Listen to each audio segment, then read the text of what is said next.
Saya sudah lama sekali tidak berkorban ya. Saya jadi gredeg karena memang saya ini selalu di samping, jadi di depan komputer saja gitu kan, menyiapkan teks lagusion gitu kan, biar Bapak Ibu bisa melihat gitu kan. Walaupun kadang-kadang saya lupa ganti gitu kan, jadi bingung kan. Mohon maaf. Oke, jadi setiap saya ditunjuk untuk berkhotbah itu, saya selalu bingung mau ambil judul apa, mau khotbahin apa. Karena memang jujur pengetahuan dan pengalaman rohani saya ini kan juga tidak banyak ya. Jadi kadang itu saya kalau scroll TikTok atau scroll Instagram, lihat-lihat gitu kan, terus ada video atau kata-kata bagus gitu kan, boleh nih jadi bahan khotbah gitu kan. Saya biasanya gitu. Nah ini judul ini itu juga salah satunya yang saya lihat dari media sosial. Oke, jadi hari ini saya ingin mengajak kita semua untuk merenungkan sebuah kalimat yang sederhana namun sangat sulit untuk dipraktekkan di dunia ini. Nah, jadi judul khotbah saya itu I have enough, atau saya sudah cukup, saya sudah merasa cukup. Nah ini. Kenapa saya kok mengambil judul ini? Karena kita itu hidup di dunia yang tidak pernah berhenti menuntut. Jadi dunia itu menuntut waktu kita, tenaga kita, bahkan pikiran kita. Pertanyaannya, di tengah-tengah kebisingan tuntutan itu, dimanakah kita itu bisa menemukan kebahagiaan? Seringkali kita merasa damai itu atau bahagia itu ada di sana, atau ada di sana setelah semua tuntutan itu terpenuhi. Namun hari ini kita akan melihat bahwa kedamaian itu justru dimulai saat kita berani berkata bahwa cukup, sudah cukup sak meneai. Oke. Nah ini ada sebuah video yang kanan. Jadi ini adalah video di mana siklus keinginan manusia itu bekerja. Suaranya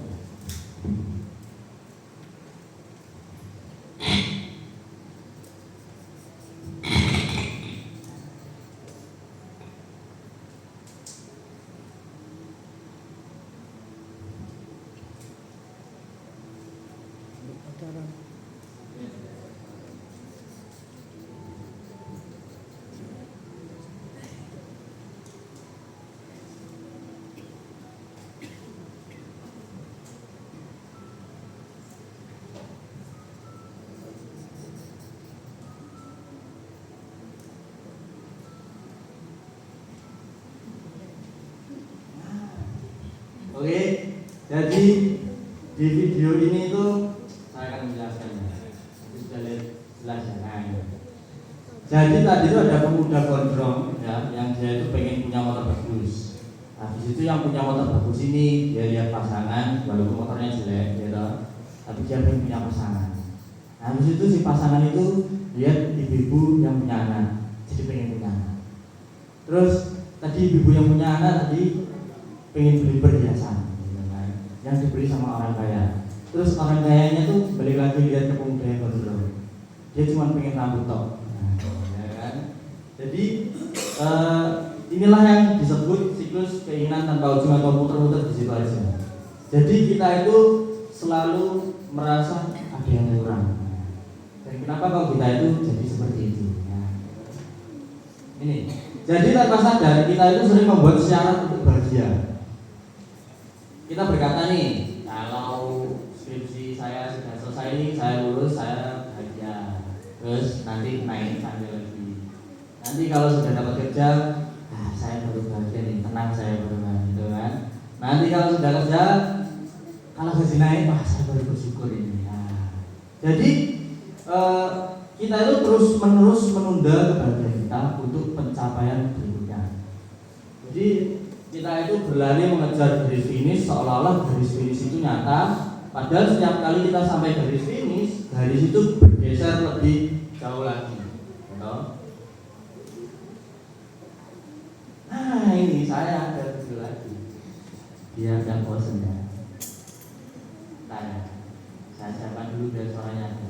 Jadi video ini tentang seorang pembisnis atau seorang pengusaha dengan seorang nelayan. Video ilustrasi ini menggunakan bahasa Inggris. Nah, kalau anak-anak muda pasti sudah paham lah ya bahasa Inggris. Tapi nanti untuk yang sudah berumur ditonton dulu aja, nanti saya akan jelaskan setelah di play.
Inilah video yang saya lihat di Instagram yang membuat saya bisa berkhotbah tentang ini. Oke, jadi saya akan menjelaskan tentang video ini. Jadi ada seorang pengusaha sama nelayan.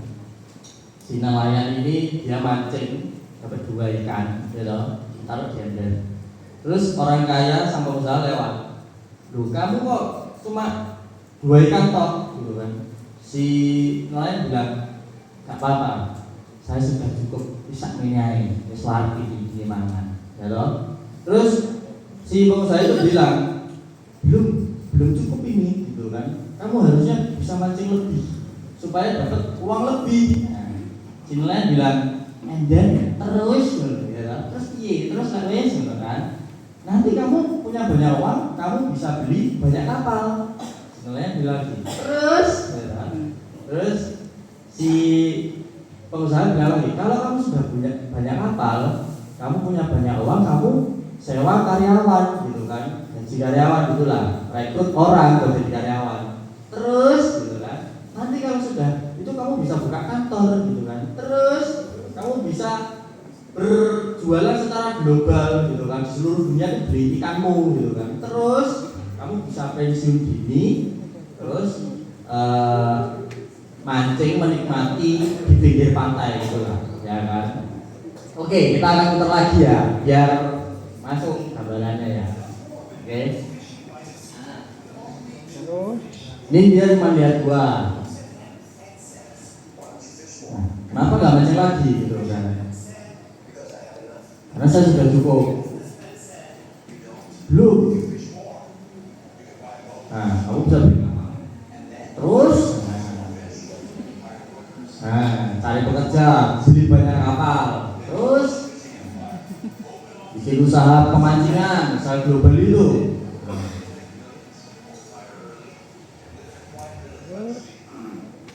Nah ini, perhatikan ini.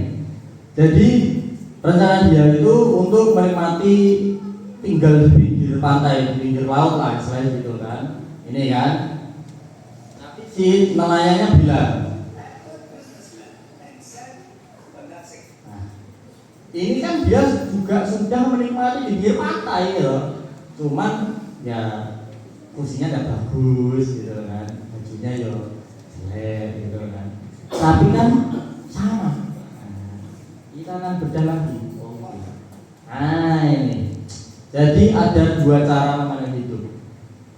Ada sang pengusaha dan juga sang nelayan. Jadi di satu sisi ada sang pengusaha ini mindsetnya adalah fokus pada akumulasi masa depan. Baginya hidup adalah tentang lebih banyak lagi. Di sisi lain ada sang nelayan yang mindsetnya itu sederhana, fokus pada kecukupan hari ini. Ketika si pengusaha bertanya, kenapa kamu tidak memancing lebih banyak? Kamu bisa menghasilkan banyak uang. Sang nelayan hanya tersenyum. Dia berani berkata bahwa karena saya sudah punya cukup. Nah, kan? Kita belajar lagi. Nah ini adalah rencana 40 tahun untuk mencari ketenangan. Kalau menurut menurut sang pengusaha. Step pertama, tangkap ikan lebih banyak. Terus yang kedua, beli kapal, rekrut pekerja, bangun kerajaan bisnis memancing, buka kantor, jual secara global, lalu hasilkan jutaan dolar. Nah, terus untuk apa semuanya itu? Untuk bisa pensiun dini dan hidup tenang di pinggir laut. Ironisnya, sang nelayan itu sudah melakukan hal itu hari ini tanpa harus menunggu 40 tahun lagi. Bisa dia bilang, lah bukannya itu yang sedang saya lakukan sekarang. Nah, ya kan? Jadi kebahagiaannya itu datang di detik dia berani menyadari bahwa garis akhir itu sudah ia kejar sekarang. Jadi dia mengambil jalan pintas menuju kedamaian dengan rasa cukup. Bagaimana sudah nemu ya, titiknya itu gimana sudah nemu kan maksud saya ini kan. Jadi kalau sang pengusaha tadi itu butuh 40 tahun nih buat hidup tenang gitu kan, untuk menikmati desa di pinggir laut gitu kan, mancing terus, beli kapal, beli ini, jual ini, nah gitu, sibuk lah pokoknya kerja terus. Tapi kakek ini itu juga sudah hidup tenang di pinggir laut, yang tadi perbedaannya saya kasih tahu. Nah, poin yang ingin saya tekankan di sini adalah karena dia bilang saya sudah cukup. Dengan 2 ikan ini saya sudah cukup, saya sudah tenang, saya sudah bisa makan, terus warang, sakmene ya apa-apa, ya toh. Nah, tetapi jika kakek yang tadi itu dia itu tidak merasa cukup, ngeluh kan. Nah, ya dia tidak hidup tenang di pinggir laut. Dan bisa jadi dia itu mengikuti saran dari pengusaha yang tadi. Tapi karena dia sudah merasa cukup, dia mendapatkan kebahagiaan. Alkitab memperingati kita tentang musim keserakahan. Di dalam Khotbah 5 ayat 9 yang seperti ayat kita tadi, Raja Salomo itu kan manusia terkaya yang pernah ada ya. Menyadari satu hal pahit, siapa mencintai uang tidak akan puas dengan uang, dan siapa mencintai kekayaan tidak akan puas dengan penghasilannya. Ini pun sia-sia. Jadi Salomo itu ingin tahu bahwa garis finish dari keserakahan itu tidak akan pernah ada. Pokoknya nanti lah. Jadi kita itu mengejar kekuatan dari harta, kita sedang berlari di dalam roda tikus yang tidak pernah berhenti. Pokoknya naik gitu. Saya sendiri juga menyadari satu hal. Jadi Raja Salomo ini kan sudah kaya ya, tapi dia saja berkata seperti itu. Nah, saya ini kan belum sekaya kayak Raja Salomo ya, gitu. Jadi tidak ada muncul di benak pikiran saya itu bahwa kaya itu sia-sia, gitu. So saya nggak seneng gitu. Di rumah teluan, itu kan enak, gitu kan. Ya kan?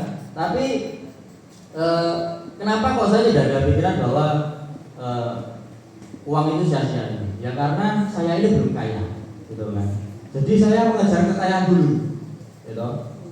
Karena saya belum kaya. Tapi kalau dalam ilustrasi kakek tadi, gitu, dia langsung mengambil jalan pintas.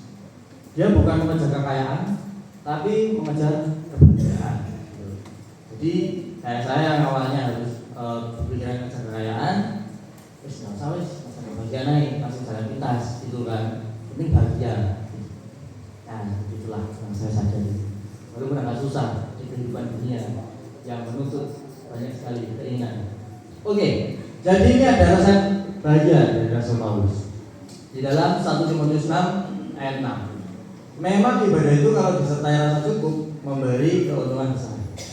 Jadi resepnya itu ibadah plus rasa cukup sama dengan keuntungan besar. Jadi Rasul Paulus ini tidak menulis ibadah ditambah harta melimpah. Jadi rahasia keuntungan terbesar dalam hidup adalah kombinasi antara kesetiaan kepada Tuhan dan kemampuan untuk berkata cukup. Pokoknya ke gereja gitu kan, bersyukur wis gak usah neko-neko gitu kan, boleh be ayo tentrem. Katanya Paulus gitu ya. Jadi keuntungan terbesar dalam hidup bukanlah satu kita, melainkan kombinasi antara kesetiaan kepada Tuhan dan kemampuan untuk berkata. Nah, jadi sahabat ini adalah undangan Tuhan bagi kita untuk menekan tombol pause, jeda lah, ya kan? Jadi di momen yang kudus ini Tuhan itu mengundang kita untuk berhenti dari kepenatan duniawi dan siklus keinginan yang tidak berujung. Jadi mari kita duduk sejenak, kita lihat apa yang ada di sekeliling kita, lihat keluarga kita, lihat kesehatan kita, nafas kita, ya toh. Mari kita berhenti mengeluh tentang apa yang belum ada dan mulai mengucap syukur atas apa yang sudah Tuhan beri. Terima kasih. Ayah Tuhan Yesus.